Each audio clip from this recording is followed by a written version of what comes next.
Thought I'd bring you guys up to speed here on a little project I've been working on the past, going on almost 2 years now, I guess. Ever since the COVID thing has come about and travel has been severely affected. So all of my data comes from the TSA checkpoint travel numbers. This is public information. If you go to this website up top here that I'm highlighting, you can see the same information. What they do is they take the date, so October 18th of 2021. This is how many passengers were screened. 2,001,287. This is how many were screened in 2020 and back when it was, let's call normal, 2.5 million. So obviously the 18th is a different day of the week for each year because it's kind of rolling, right? But what they do is if it's a Sunday, they take the closest Sunday to that and use that number, if that makes sense. So we're comparing apples to apples and not apples to oranges because a Sunday travel is greatly different than a Monday travel. So that is where the data comes from. You can see it goes just as far back as you want to go, really. So I take that data and I put it into an Excel spreadsheet.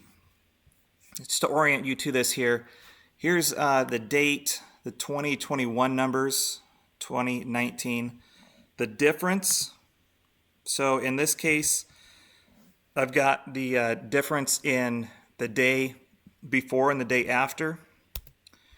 So in that January 2nd of 2021, there were 386,000 more passengers than on New Year's Day.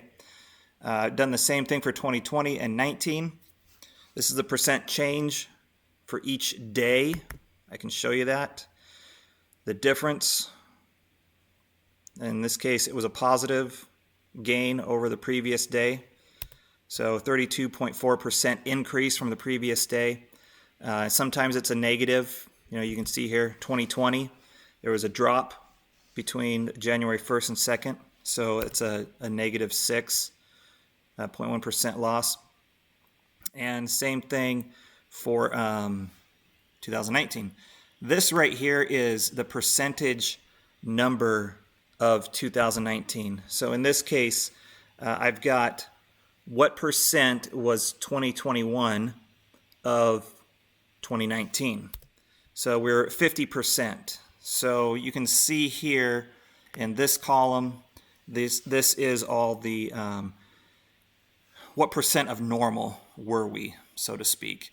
If we scroll down here, because I know everybody's like, what are we right now? Let me just scroll down.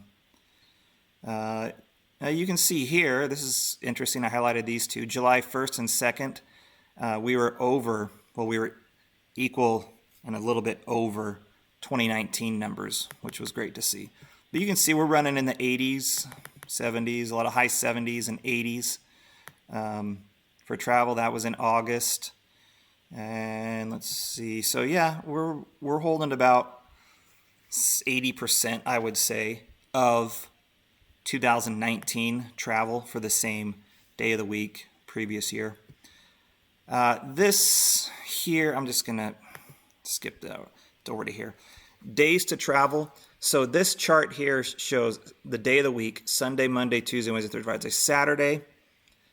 2020 versus 2019. I have not done 2021 because it's extremely laborious, and I found that it tracks almost to the T from year to year. So in this case, you'll see that Sunday is a high point from Saturday. So what this is showing here is that from Saturday rolling over to Sunday, there's like a 16-ish 17% increase in travelers. So this is from the previous day, right? So your best bets are to travel like on Tuesdays and Saturdays. Those are the fewest people. We have a steady decline to Monday to Tuesday, and then travel picks back up. There's a 4% increase from Tuesday to Wednesday. Big increase on Thursdays, so 15% increase from Wednesday to Thursday, and then it drops back off. So I thought that might be interesting to see. But this is really the meat of all this data. I'm going to save this. Okay, so 2019, we averaged 2.3 million passengers per day. Now, that is passengers going through TSA screening. So I understand some of those are crew members that, the numbers may vary a little bit, but it's going to vary the same from year to year. Where in 2020, we had very few crews going through TSA, or we go through KCM, known crew member, that's still counted.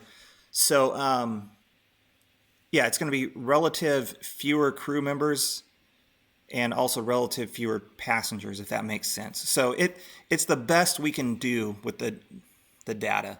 So it's fairly accurate and reliable, and I don't see any need to fret over these numbers. So 2.3 million in 2019.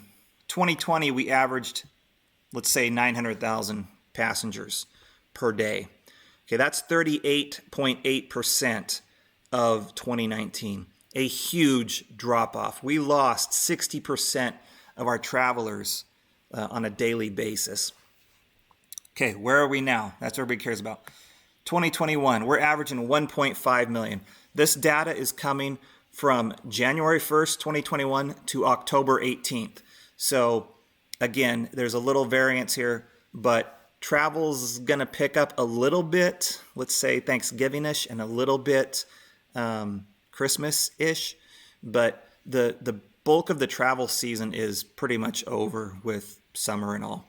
So right now, we're at 65% of 2019 numbers. Why is that significant? You can, how do I say it? We're only losing more pilots every day. The pilot shortage that I talked about in another video is only getting worse day by day. It's the baby boomer generation that's retiring off. A huge number, and maybe I'll do a video of that later. But I don't have that data right now. There are thousands of pilots that are projected to retire in the coming months and years. And we're talking single-digit years here, not decades. So right now we're doing okay because this number here, the 2021 number, is suppressed. If we go back to this, we're screwed. There's no other way to put it. Travel is going to get atrocious. So if it's bad now at 65% of what we're used to, it's only going to get much worse. The graph down here is March 1st of 2019 to present. That's October 18th of 2021. You can see the huge cliff. Right here, March 15th-ish is when travel broke. It just fell to nothing, and it stayed there, and you can see the slight climb as time has gone on. So a big spike here in January-ish. Kind of a false sense of security at that point. It fell back again. And I guess that was about Christmas time-ish. So, like I said, here's, Thanksgiving. Here is shortly after Christmas, before and after Christmas. Well, a little bit before here. So, yeah, and then just another drop. It's been steadily climbing ever since. And we get over here to the summer. It's been building since April or so, building up through the summer. It's kind of dropped off again, and then you can see it's just up and down, up and down. So pretty interesting little graph there. March of 2019, 2.28 million. Let's go over here. October, 2.1 million. 2.2 million, the high, this is 2.1 million. So you can see we haven't, what's back here, 2.23 in August or so. So, And that's comparing August, September to March. Not really a fair comparison, but as time goes on, we'll get better data.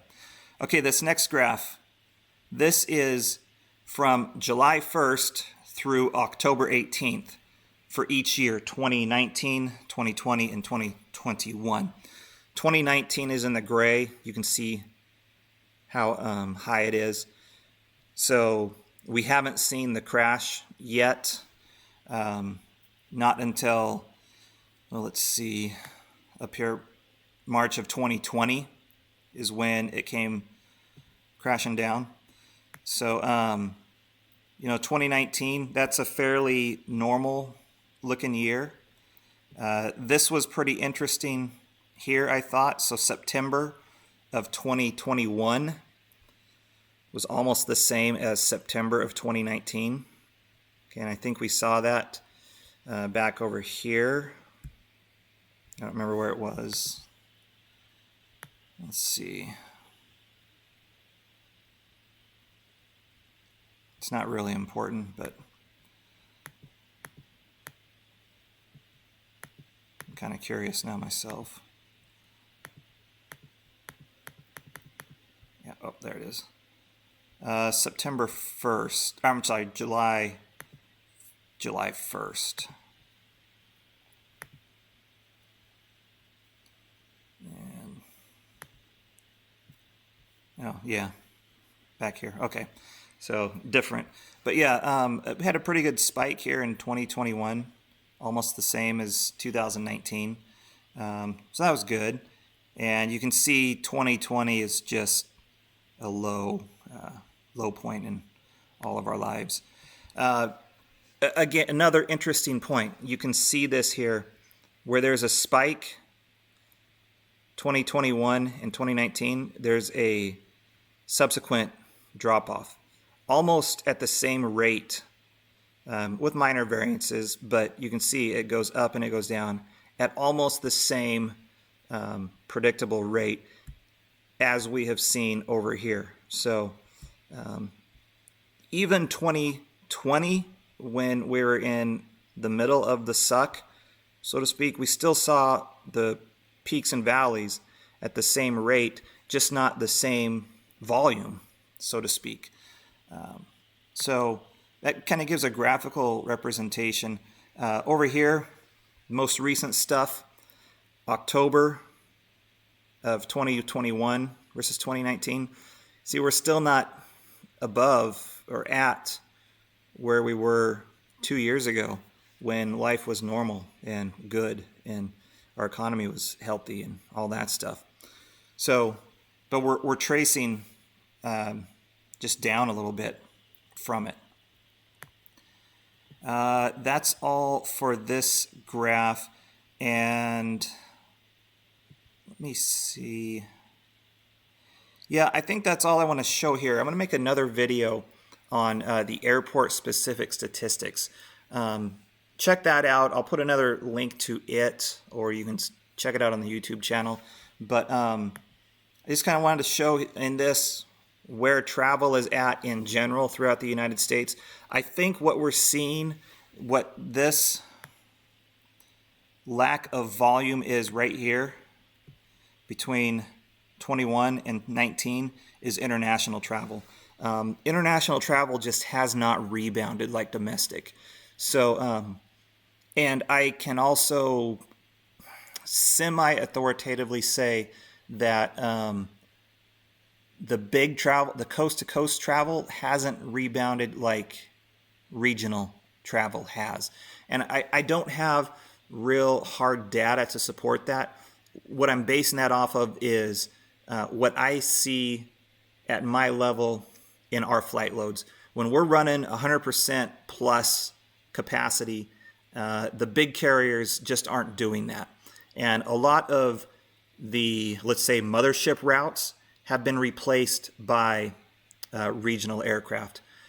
It doesn't make sense to put a 737 with 180 seats on a route and only fill it to a third capacity when you can put a 76-seat regional jet on that same route and fill it 100% and generate more profit.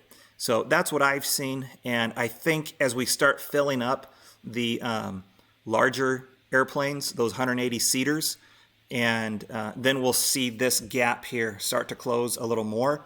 And once international travel really rebounds, I think we'll be back to above 2019, minus a bunch of pilots. So that gives kind of a pulse on the industry, and hope this helps. If it does, please like and subscribe to my channel.